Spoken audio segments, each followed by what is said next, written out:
Yeah, what exactly is this going to lead up to at the end? Which just again might be me being like, but like that was like the coolest thing about, what would that be? The Infinity Saga, I think they call it now.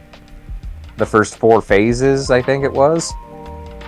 That like, yeah, they like, sure, the movies were standalone and like they had their own shit to do, but like, yeah, they were building to a centralized point.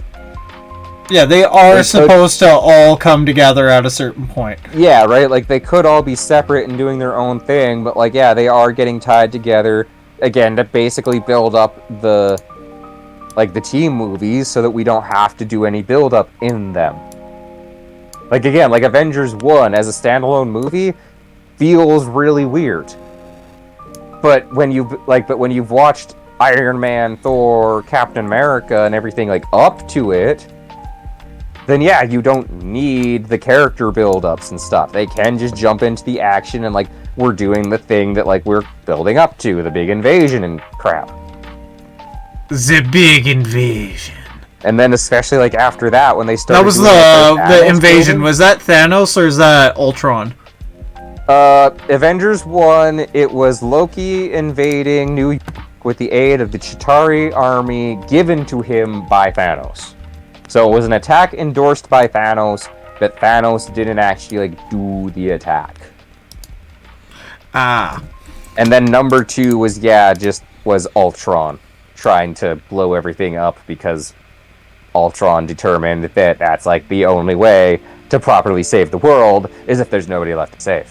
You people are gonna fuck it up anyway, so I'm for you. Yeah, I'm doing you a favor, guys. Jeez. Exactly.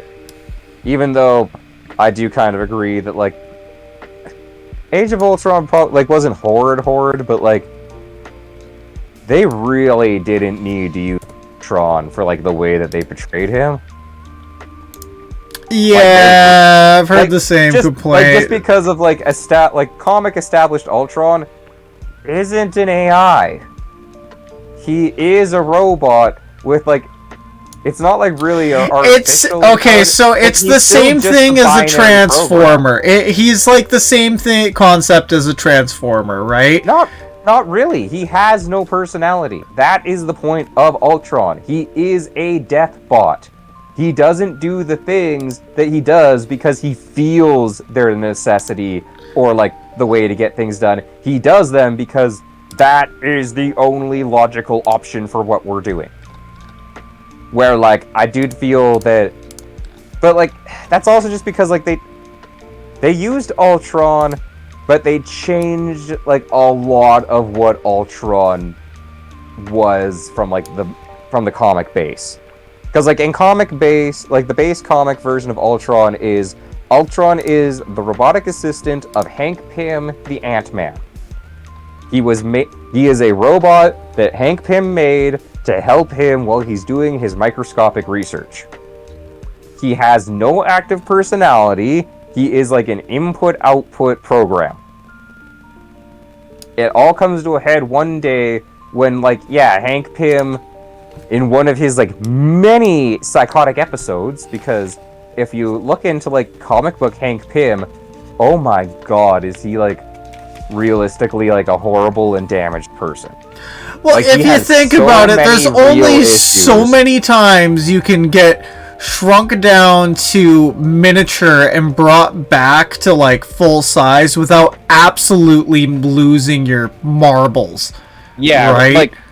Like just a small look into, like, Hank Pym controversies, like, the writers like using Hank Pym as just, like, not a scapegoat or anything, but, like, they kind of like making him have issues. Because, like, Hank Pym has one of, like, the most famous abuse panels in the history of comics where he smacks his wife. Yeah, that's right! I was to say, and if I say it, yeah, you know it. Because it's like, that is a... Oh my god, I completely forgot about that! Comics. Like, he's not a stellar dude in the movies either. It's like he really does care about his family. But yeah, like, he's a very messed up individual in the comics. And yeah, I love you, now listen to me or I'll slap the crap out of you!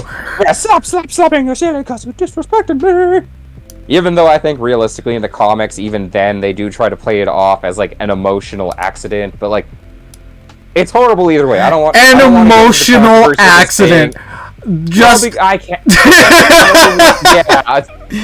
I just got so emotional. I had to slap the shit out of you, and you know that's your fault. It was an accident. By the way, people, any form of abuse is wrong. No, it is 100% wrong, but just the concept. Yeah, right. So, like, yeah, in the comics, the whole sticking point comes where it's like, Hank Pym is having one of his episodes again, because, like, there's so many times where it's just like, what went wrong? Hank was having a moment. Fucking God. Hank. Like, he is not a good person in the comics. Like, he is not a hero in the comics. And he has not been for, like, decades. It's kind of more... But yeah, like, he ends up... I think it is, like, one of the days when he's been told by a bunch of people that he needs to, like, kind of fuck off because he's being screwy. And he's maybe drunk when he's reprogramming Ultron to, like, actually have problem-solving capabilities. And it's, like, the moment in the comics that he puts, like gives Ultron the option to, like, think for itself, as it were. Ultron immediately betrays him, knocks him out, and wipes his... And then Ultron fucks off to, like, a remote mountain and starts building, like, a robot army. Because, again, it's like... he's, like, programmed, like, we need to, like, stop humanity from hurting itself. And he's like, okay, every other option in your, like, that has been tried in history failed, so, like, the only surefire way to stop humanity from hurting itself is to eliminate humanity. Because without humanity, it makes the most amount of sense. Humanity can't hurt itself. Yeah, you can't hurt what isn't there. It's not like a whole, like, spirit of man or, like, blah-de-blah. It's like, no, you gave me a binary option of, like, fix the problem of humanity hurting itself. I ripped through the internet. Everything else that's been tried has not worked. The surefire method is to take the option, like, of hurting themselves away from humanity. Yeah. That is comic book Ultron. He is a crazy robot working towards his prime directive. And his prime directive just so happens to be... Movie Ultron is a living brain conglomeration of Bruce Banner and Tony Stark. What?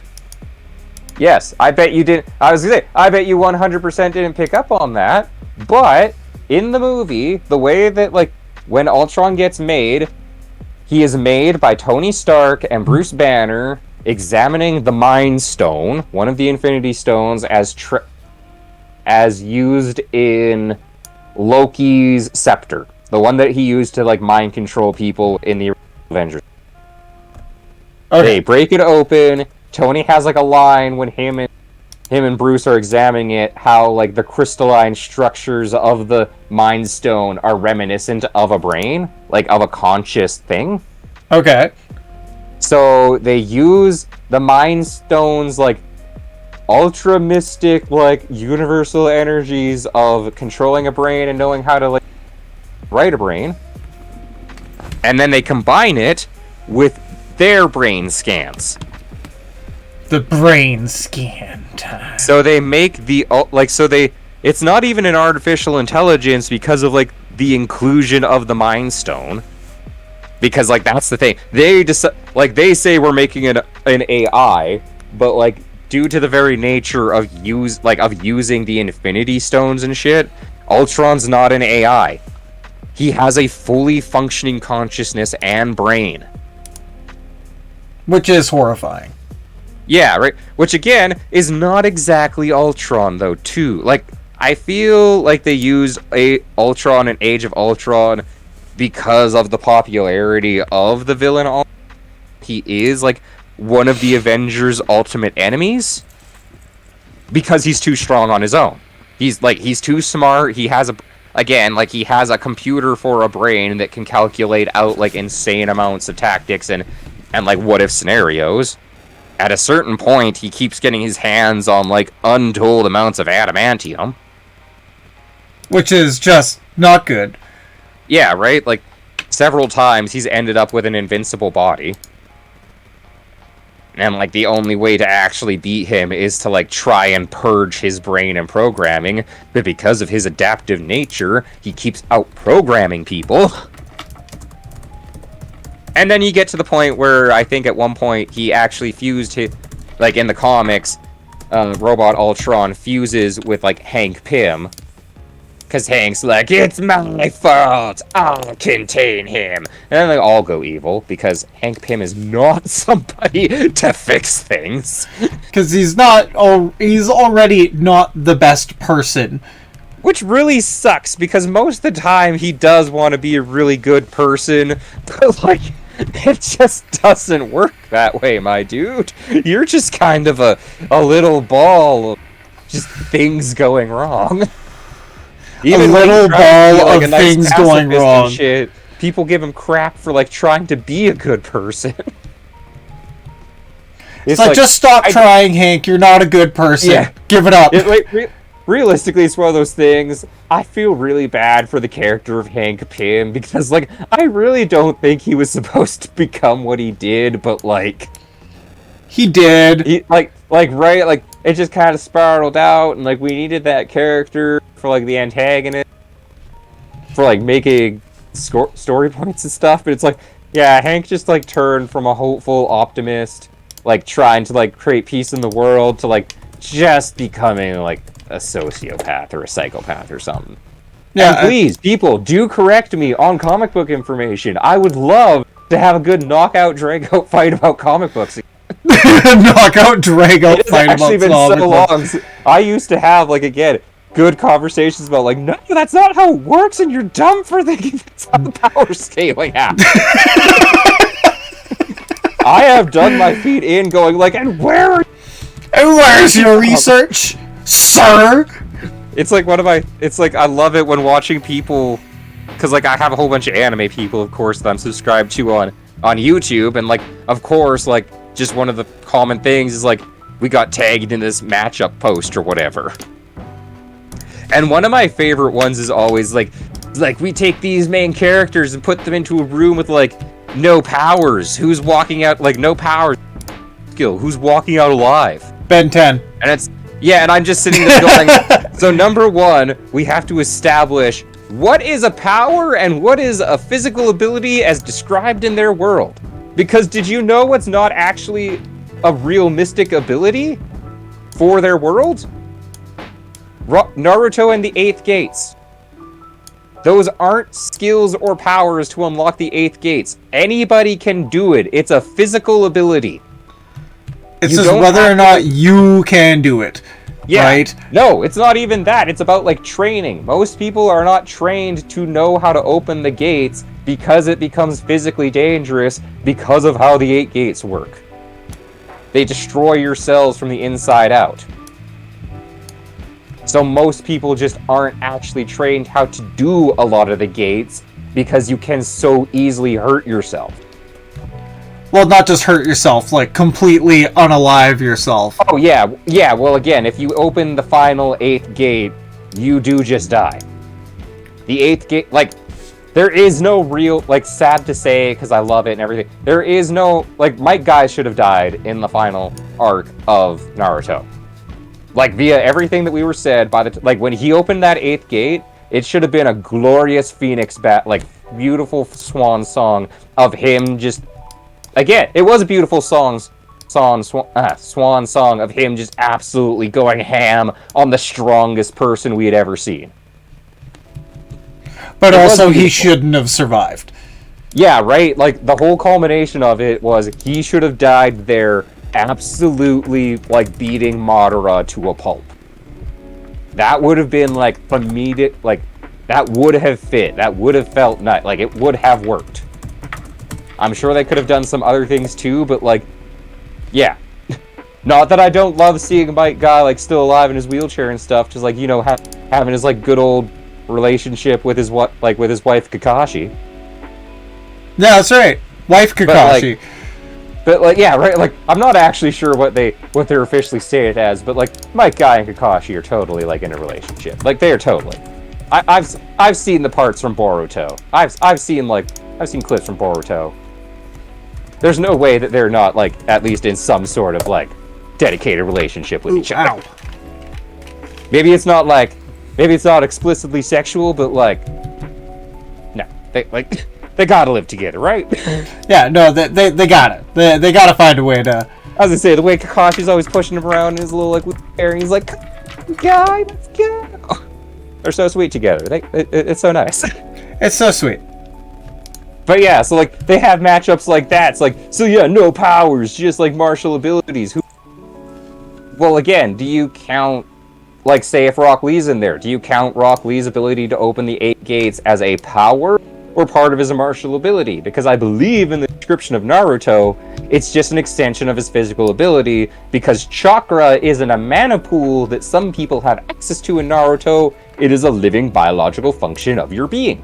Yeah, you just do that. You have the chakra. Yeah, like, so yeah, when you guys say, like, matchups with a Naruto character, yeah, like, are you stripping them of their chakra? Because they need chakra to perform their taijutsu, which is their martial combat ability. Yeah, that is their... One of my favorites, too, is, like, in all those... Usually in the matchup where it's like, you take away their powers, pure martial abilities, who's winning? They usually have Baki Hanma on that list. And everybody always says that, like, Baki wins. Which should be true. Because the anime that Baki comes from, which is called Baki, subtitle, like, Son of the Ogre, I believe, it is supposed to be all normal people, but with, like, supernatural combat abilities. Because like, they're not supposed to be super powered. They just say that all this is, like, within the realm of if you trained hard enough. Up to and including the guy that flayed his own hand because he did a punch at supersonic speeds. That's something that happened in Baki. The move of a true king. Yeah, he imagined enough joints in his hand that he could get more speed in his fist, so that he literally caused a sonic boom and destroyed his hand. This is also the world where Baki's family has a rare genetic trait on them that makes their back muscles built literally differently, so that they are unfathomably strong. So again, do we cut out, like, so for giving Baki his not real muscle, like, not real different muscles that make him apparently, like, stupid strong, then, like, yeah, like, where else do we cut off the powers? Yeah, like, where is our limiter? Or our limiting pool, right? Even without their powers, like, these people are still supposed to be stupid strong. Like, one of my favorite ones, too, is take a look at One Piece. It's like, oh, take away their powers. They mean Luffy lift 5 tons. Well, weakened. He had sea stone cuffs on, which sapped all of his power. It makes his devil fruit unavailable to him and weakens him. And he still lift, like, 3 tons on his own. Because he is a friggin' king. So even without stretchy superpowers or being able to, like, pump his blood flow to make supersonic speeds, this is still an average, whatever he is at this point, 16 or 18-year-old, that can lift 3 tons. I don't care how strong Baki is, he's going down. Yeah, like, that's... Like, don't get me wrong, I've watched Baki. The whole point of the show is, like, that they are, like, not real in their, like, that their strength scares armies. There's a line in Baki where it's like, when you see a glitch on your GPS system in North America, it's because, like, one of 3 people that the government's been tracking all of a sudden moved, and they had to, like, reset the system to find them again because they moved too fast. They moved just that friggin' fast. Yeah, so they have a GPS system dedicated to tracking these martial arts because they're scary. Which is, for all intensive reasons, horrifying. Just saying, just throwing that out there. Baki's dad, like, I can't remember his proper name, but, like, the ogre, is apparently so evilly strong in a world where, like, superpowers don't exist, that he has a personal treaty signed with the American government, like, with the United States government. A personal treaty. He, as a singular person, has a peace treaty with the USA. And then they're like, take away their superpowers, martial abilities only. Okay. So, like, again, are we trying to, like, bump them down to what we know normal people? Because, like, that's a fucking superpower. Also, I do like what you have to say about that. Define a superpower, right? Yeah, because right? in some universes, that's not super. It's just a thing they do. Yeah, that's just their natural abilities. Like, Batman doesn't have a superpower, but he can still break you fucking 12 ways from Sunday. He still, like, lifts ungodly amounts of weight, like, actually, but, like, that he still does things that, like, realistically a human cannot do, but because he's in a superhero comic, he has to. Another case in point, just for that whole thing of, like, take away their superpowers, what do they have? What Zoro from One Piece has no superpowers. Well, everything that man has done in his anime world is by pure force of will. Sanji, the other guy that, like, keeps up with him, is a fucking android cyborg with metal bones that rebuild themselves. Zoro's a guy. Here's another thing to go into that theory. So, going off of the natural abilities of someone in this universe or from said planet, right? Super Saiyans have no powers, and either does Superman. Because those are biological abilities and ingrained in their genetics. That's just something they can do. They have the ability. Right? So, like, that's one of those things. In that sense, you can call them a superhero, but you can't say that they have superpowers because they don't. Like I think I've seen that on the list too. It's like take away like Goku's like transformation stuff. Like, what does he have? He's like the ability to kill a dinosaur with one punch. That's what he still has. Yeah, like he's still incredibly absurdly strong. By the way. Yeah, base level, just again, based on like what he can do with minimal effort, is still absolutely terrifying because of his alien genetics. Similar to Superman. It's like, again, like, we'll take away Superman's superpowers. What has he got? Like, probably nothing, because that's his genetic code states that he can do anything. Yeah, so, if you take away the superpowers, that would be taking away the fact that he's a Kryptonian, just making him a human, and then he would just be a big guy. Yeah, he would just be a really strong dude, but, again, that is the same with anything. Like, I don't know. Like, again, you can't power scale properly between anime universes, but, like, that's what makes the discussions always, like, a fun and that's the thing, because, okay, in that term, like, you know, if you were to be able to do that, then JoJo's Bizarre Adventure, he beats everything. Because they have the right guy. Because they have time-stopping ability, like, time-writing abilities are normal. They even have one guy, like, what is that, in the Golden Wind? When he becomes, like, Golden Wind Requiem? He, like, controls reality or some shit. Yeah, like... He put a guy in an infinitely locking time loop where he's dying forever across the world. Yeah. No, honestly, or, like, Yugi, for that example. Yugi has some form of paranormal powers. I can't say... Yeah, right? Like, manga Yugi? He is, like... That is actually a terrifying being. Well, especially the OG, because he's the king of games. He would challenge you to a game, and if you lose, you're subjected to his labyrinth of mental torment that he puts you through. The penalty game or whatever? It's not even the penalty game, it's the shadow game. So when he put you in the shadow game, you're betting your soul. Yeah, against the outcome. And that's the other thing that, again, didn't get translated with the... Oh, yeah, sorry, DJ G-RAVE! G-RAVE! Oh, wow. Oh, jeez, we're almost done this, I was gonna say, actually, I got a good ramble on... Yeah, man, I completely missed that! And apparently, we just blew through, actually, like, a decent series of battles that we were having. We plowed through most of it, not even really... recognizing or appreciating the fact that there is a beautiful live stream. Going through your favorite, like, again, you were so excited about the Ghost Gym, but then I just had to be like, no, we're talking power scales between. Well, no, okay. Here's something. Here's my point on that. I don't care. It's okay, because like, the audio got wiped from this anyways. So no matter what, it's just a whole bunch of Plains Raider talking. Really cueing it at that one point, going like, "Oh my god, the little so cute cats."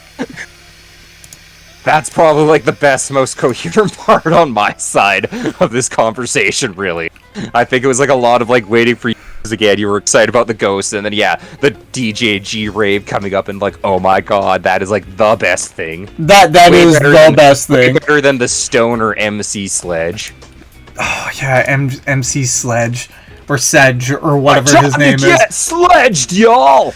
Get sledged! And then yeah, you hear the bubbles in the background. Yeah, sledge, man. Yeah. Let's party. Let's party like it's 1993, brah. Yeah. Like just as a side note, because my brain's still reeling about anime stuff. Yeah, that's like one. Shoot, now I was gonna give them like a little shout out kind of thing, but I honestly can't remember what they're called. They are a One Piece podcast that I sometimes watch. Shoot, they might be called like that one. I don't know. If I can remember it, I'll look it up later quickly and tell everybody. But yeah, their whole thing is that like it's just a group discussion on like One Piece and sometimes other anime things. But one of their favorite things again is getting in like power scaling, or mainly because that's entertaining. But like, oh my god, sometimes they have like. Sometimes I just stare at them going like, that's your take? Oh man, okay, there's this, I don't know who maybe I shouldn't be shouting these guys out, but there's these guys who make up like the dumbest fucking theories for Pokemon and stuff, and he's like, yeah, this has to be canon because I think it's this, and then it goes viral, and it's like, no, that's not at all. Point to begin with. Yeah, it's like you missed the entire assignment, my friend. Like, I am down for good old, like, goofy, don't take it too seriously theory. No, but they take it way too serious. Yeah, right? Like, one of my favorite ones, because again, if you all haven't figured out yet, I like One Piece. Moving on from that statement. I thought you hated One Piece. Yeah, fuck that thing. Fucking Sensei Oda and his masterful foreshadowing and like intricate storylines. Yeah, I hate him. He's not a personal hero. He's not a personal hero of man. It's like I wouldn't die if I just met him in Japan one day. I wouldn't totally embarrass myself to a horrifying degree. Oh man, you had to bring up like meeting a hero in Japan. That, you know, the Kazuki Takahashi wound in my heart still isn't really healed. That one was a hard one to read. It was a hard one. It was so sudden, but the man went out like a goddamn hero. He is a hero. Fucking hero. He is such a hero. Like, like, even if you didn't like Yu-Gi-Oh! Or whatever, like, goddamn, you have to respect how he went out. Like, he saved a lifeguard and a couple. Like, I can't even remember if it was like a family or if it was just like a guy and his girlfriend, but he saved them and sacrificed himself. He saved the dude's job, who's like to save people, and he's all like, "I'ma save you too," and he did. And he is the spirit king. Of Mako today, yeah, motherfucker, you're gonna live. He is he believed in the heart of the cards, and let me tell you, they pulled through for him for the most part. Right? For the most part. Like, he did. Hell, again, I don't know. I don't think that I could have saved 3 people in, like, before dying. No, I definitely wouldn't be able to. Jeez. I can barely save myself. Oh, but sorry. Now that I just remembered, yeah, with that little memorial, I was like, one of my favorite, like, random theories. Like, I don't actually, like, think that this theory has any bearing, but, like, I love it all the same. Because I feel like most of the fandom has taken to it as the joke that it's supposed to be, but, like, there's a meme theory that has been long-standing in One Piece that the villainous crocodile, a man that, like, tried to take over a kingdom, and Luffy did save the kingdom. Oh, by the way, Montevero Jim defeated. Yay. Woo! I got the ghost badge! Woo! Continue. Yeah, there's a theory that, like, Sir Crocodile He's again a guy that like created a terrorist organization to try and take over a kingdom, and had to be like beat mercilessly by Luffy. Is actually Luffy's mother. What? Because there is one line from one character, like 10 years ago.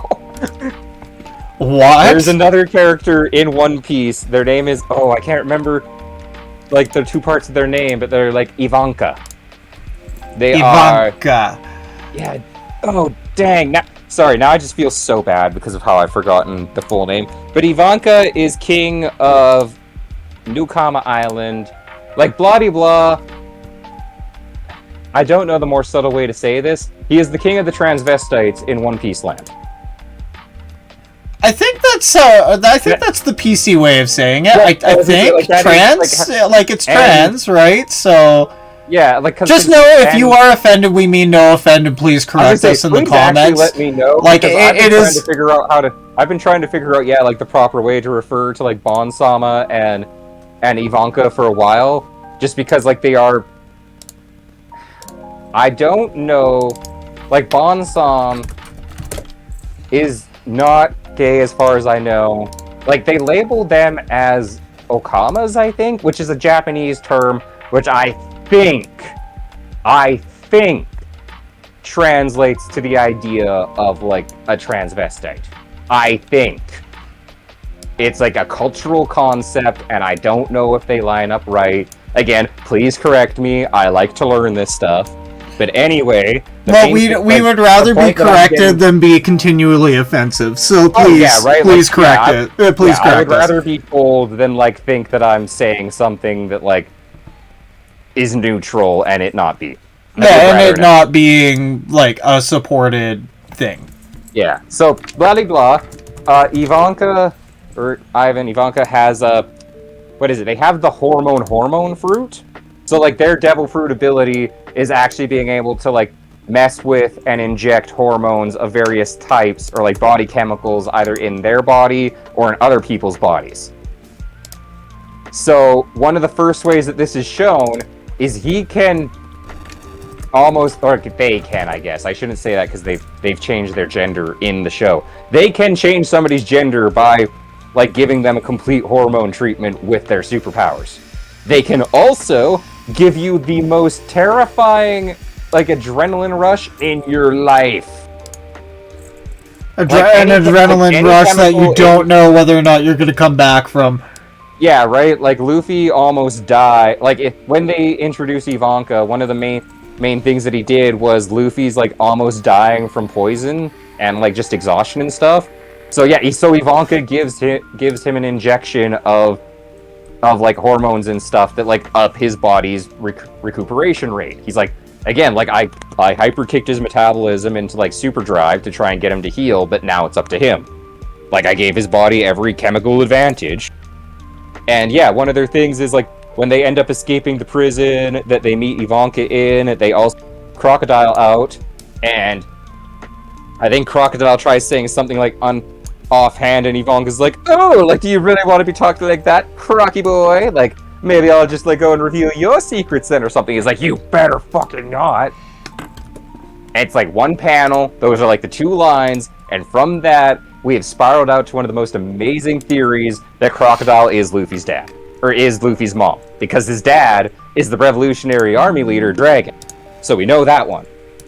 But it's, like, obviously in the past, Crocodile was a woman and really liked Dragon, and then Dragon pissed him off, and he's all like, Ivanka, turn me into a man so I can fuck with Dragon. And they did, and that's like kind of how the theory goes. That is like that is most of the theory, but it is like one of the most long-standing theories you can find, like trumpeted back and forth still in the fandom. It is like beautifully dumb, but at the same time, it could happen. It could. You don't know what's in Oda Sensei's mind. You don't know his twist-ad mind. This is the man that like has literally foreshadowed things a decade in advance. You don't understand his twist-ad mind. And nor will you ever understand his twisted mind. Like, I mean, my God, like, I still am getting over how effectively he pulled the wool over our eyes with, like, the reveal of Gear 5. Which, by the way, if anybody doesn't want to hear, or weirdly hasn't had Gear 5 stuff spoiled from them, maybe skip ahead a little bit. Because, like, it was so masterful.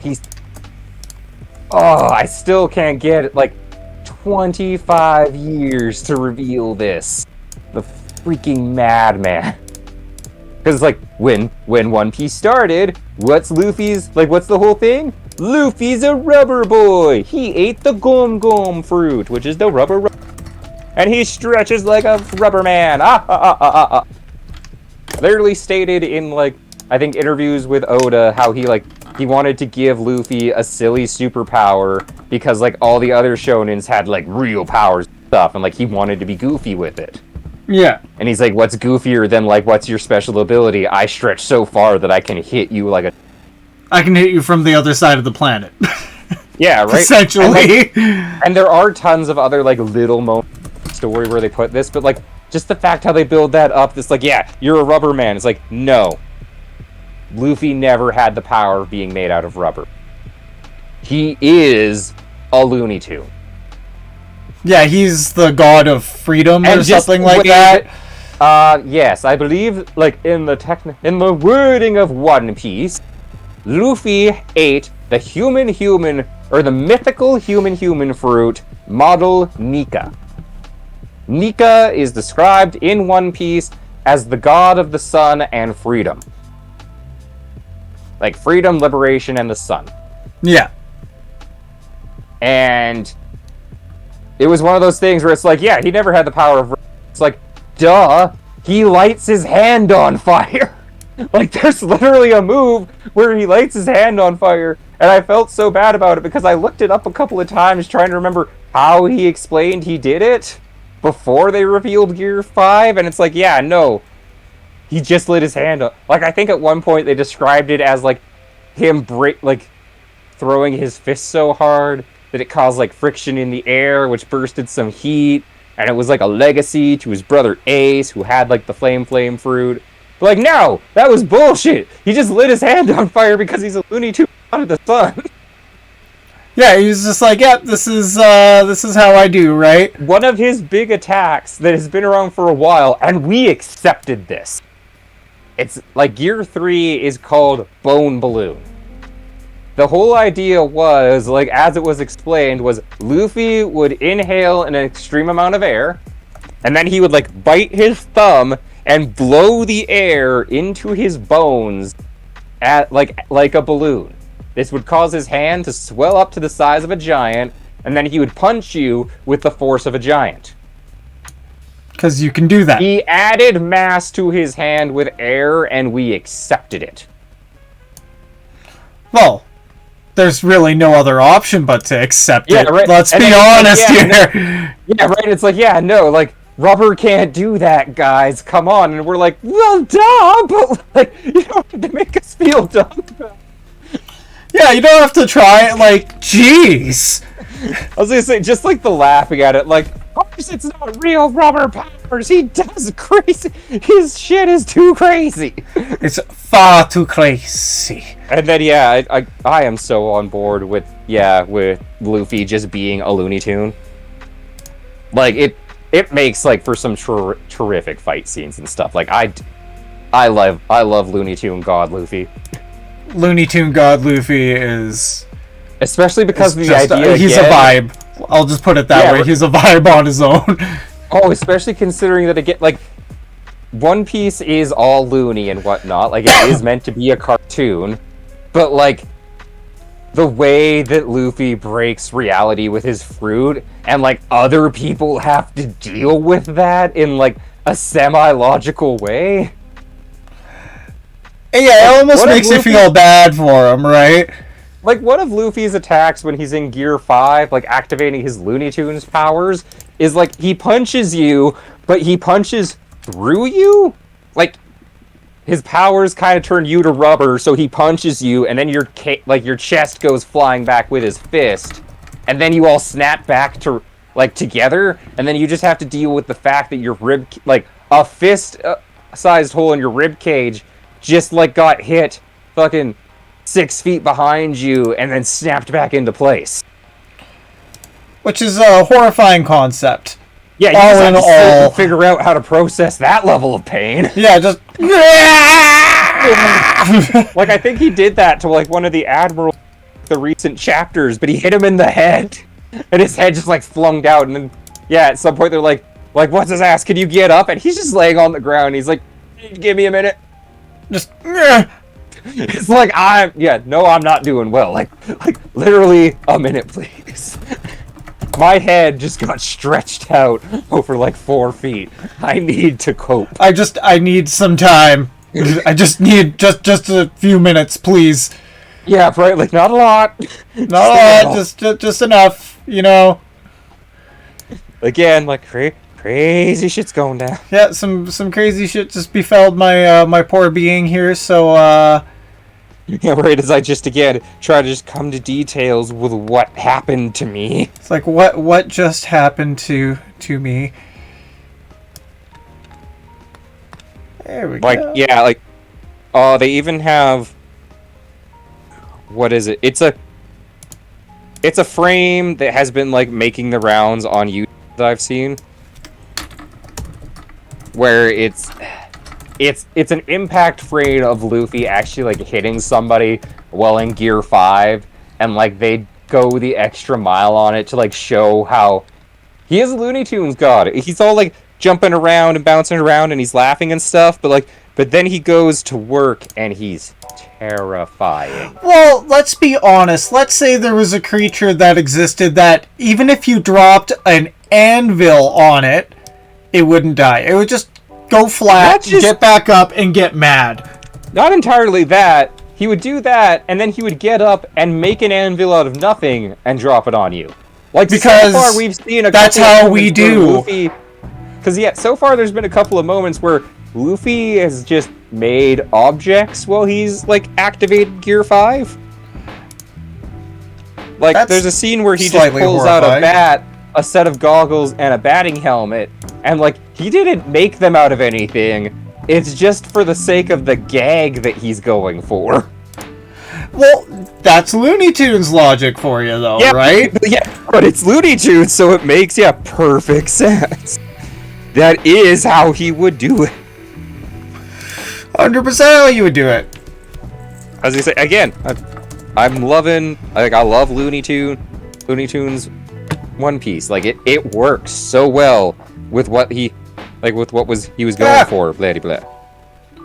Should be super quick and there we go. It's quickness. Click. Well, because I keep cutting the stream out when I hover over my active windows nonstop because life sucks like that. Reasons. Yep, reasons. Reasons is always always a good reason. And keep both those. I feel because in the background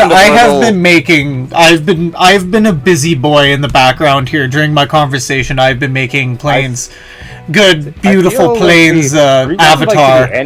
We're getting to the end of this stream. I honestly can't remember how far after this. I think we are pretty much at the end of the stream video here.